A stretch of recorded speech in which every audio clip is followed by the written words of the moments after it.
Assalamualaikum warahmatullahi wabarakatuh. Selamat siang teman-teman. Kembali lagi bersama Kak Yuliana dan Kak Anissa di pertemuan tutor editor 2021 kelompok 9. Oke, apa kabar semuanya? Semoga baik-baik saja ya. Di sini kita akan membahas mengenai penawaran.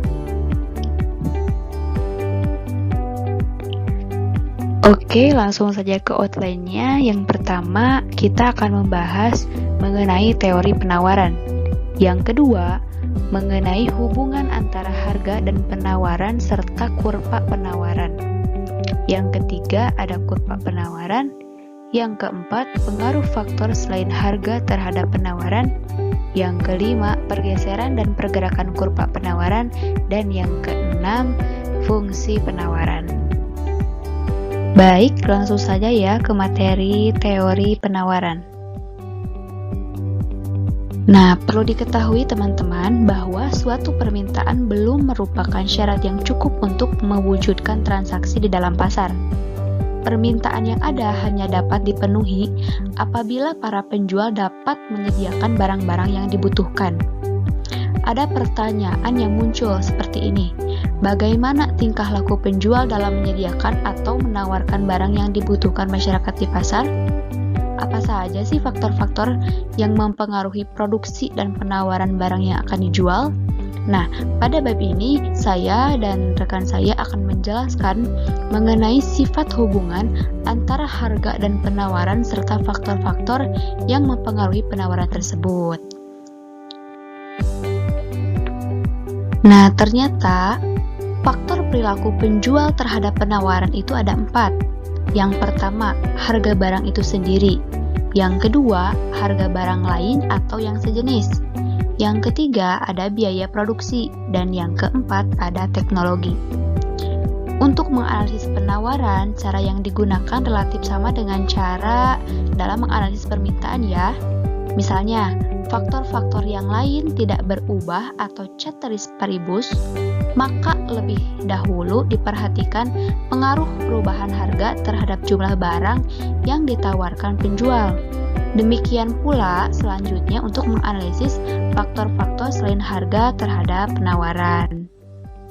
Nah, itu tadi sekilas tentang teori penawaran. Sekarang kita akan membahas mengenai hubungan antara harga dan penawaran serta kurva penawaran. Hukum penawaran itu apa sih, Kak? Hukum penawaran itu merupakan suatu pernyataan yang menjelaskan mengenai sifat hubungan antara harga suatu barang dengan jumlah barang yang ditawarkan.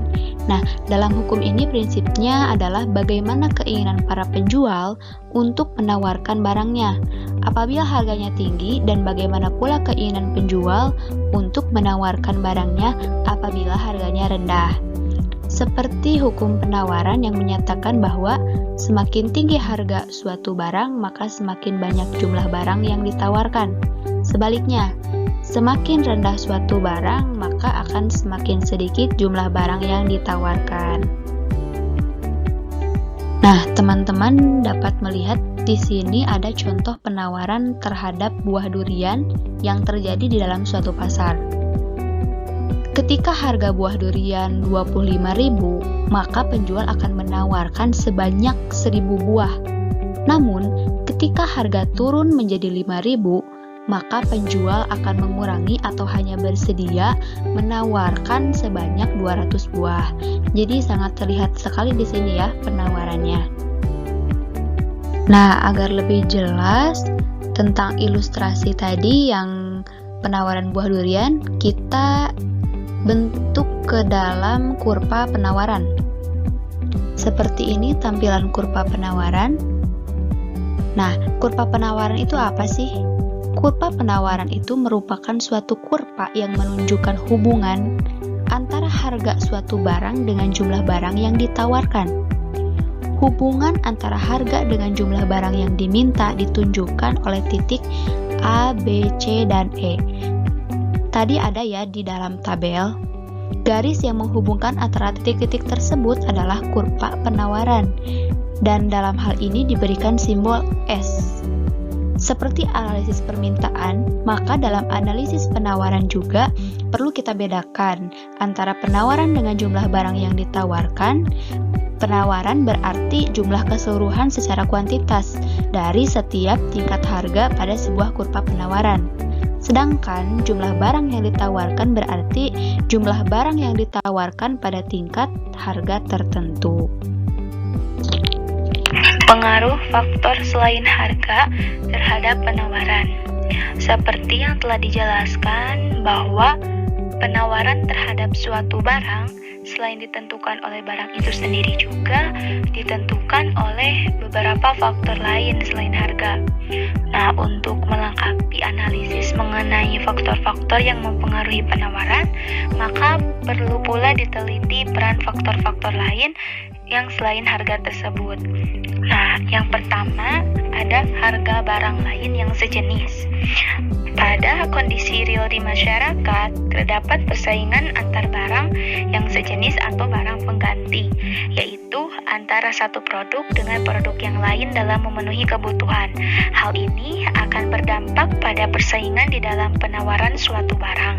Sebagai contoh, kenaikan biaya produksi susu di luar negeri akan membawa akibat pada kenaikan harga susu yang diimpor menjadi lebih mahal, sehingga konsumen susu di dalam negeri akan cenderung untuk mengalihkan konsumsi susu pada susu yang berasal dari dalam negeri.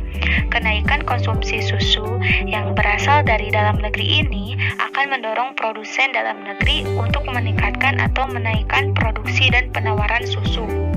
Lalu yang kedua ada biaya produksi. Biaya yang dikeluarkan untuk memperoleh faktor produksi merupakan pengeluaran yang sangat penting dalam proses produksi. Pengeluaran tersebut mempunyai peranan yang sangat besar dalam menentukan biaya produksi. Tanpa adanya kenaikan produktivitas dan efisiensi, kenaikan harga dari faktor produksi akan mengakibatkan pada kenaikan biaya produksi. Kenaikan harga untuk memperoleh faktor produksi sudah dapat dipastikan akan mengurangi keuntungan mereka atau perusahaan. Nah, sehingga penawaran pun cenderung akan berkurang. Bahkan tidak menutup kemungkinan jika biaya yang dikeluarkan untuk memperoleh faktor produksi lebih tinggi dari keuntungannya, maka perusahaan tersebut akan menutup usahanya. Yang ketiga ada teknologi. Tingkat teknologi memegang peranan yang sangat penting dalam menentukan jumlah penawaran. Kenaikan produksi dan perkembangan ekonomi yang meningkat pada umumnya dipengaruhi oleh teknologi yang semakin modern. Kemajuan teknologi bahkan mampu untuk mengurangi biaya produksi, mempertinggi produktivitas, meningkatkan mutu, serta menciptakan barang baru. Dalam hubungannya dengan penawaran suatu barang, kemajuan teknologi berpengaruh terhadap dua hal, yaitu produksi dapat ditambah secara lebih cepat dan biaya produksi yang semakin menurun atau semakin murah. Nah, indikasi dari hubungan tersebut dapat disimpulkan bahwa kemajuan teknologi cenderung akan menaikkan penawaran. Lalu yang kelima,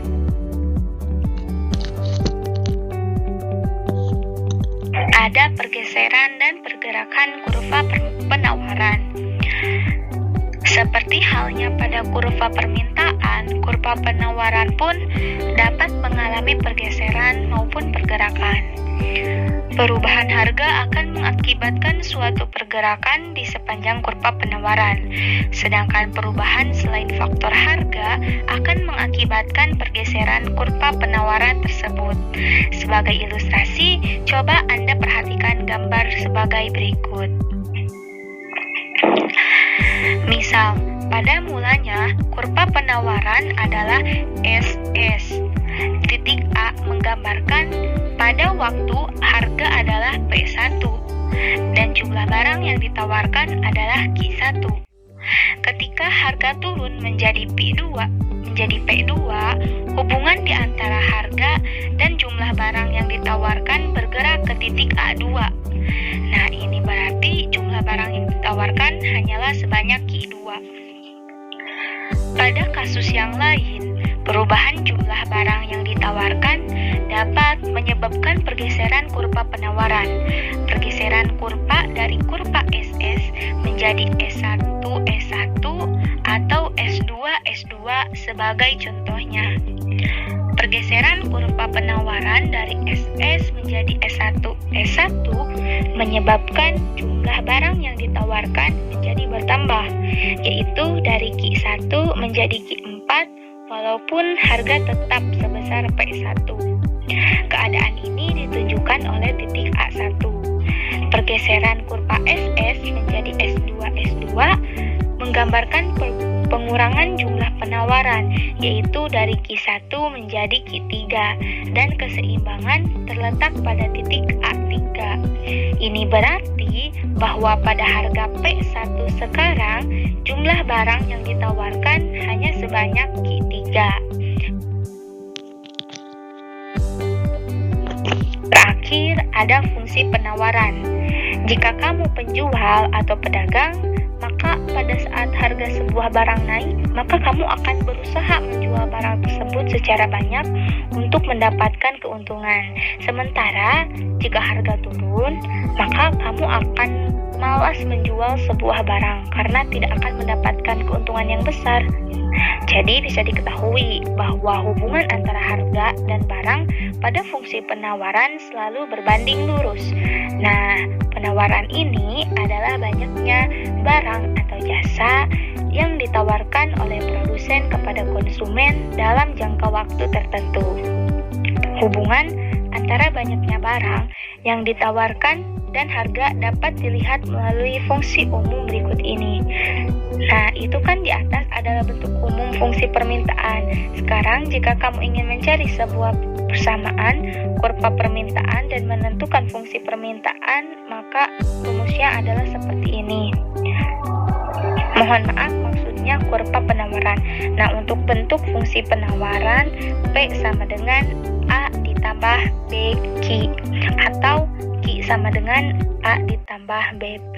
Dengan keterangan, P merupakan harga barang per unit, Q merupakan jumlah barang yang diminta, A merupakan angka konstanta, dan B merupakan kemiringan atau slope atau gradien. Terima kasih. Baik, mungkin itu saja materi yang dapat kami sampaikan di pertemuan editor kali ini. Apabila dari rekan-rekan ada yang ingin ditanyakan, boleh di grup WhatsApp saja atau japri ke Kak Yuliana dan Kak Anissa. Mohon maaf bila terdapat kekurangan. Selamat beraktivitas. Wassalamualaikum warahmatullahi wabarakatuh.